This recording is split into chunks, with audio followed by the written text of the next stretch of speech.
Pour Jean-Michel, ce lieu est une vraie bouffée d'oxygène. Il le fréquente assidûment pour rompre la solitude et retrouver du lien social. C'est tout l'objectif de cet établissement à Bayonne, le Café Cîteaux. Je viens presque tous les jours et j'ai trouvé le principe formidable. J'ai connu parce que j'étais un petit peu en rupture sociale. On pleure presque quand ça ferme, quoi. Créé il y a 2 ans, ce café associatif est dédié à l'inclusion des personnes en situation de fragilité psychique. Il est ouvert vraiment à tout le monde, il est libre d'accès comme un café classique, sauf qu'on attache un accueil un petit peu particulier aux personnes souffrant de troubles psychiques. Donc c'est tout le panel de la santé mentale pour qu'ils soient inclus dans la société.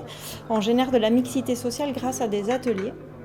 L'an dernier, le Café Cîteaux a accueilli 5000 clients. L'initiative a tellement de succès qu'elle va être déclinée avec un café-bus, le bus Cîteaux, qui sillonnera les routes du Pays Basque.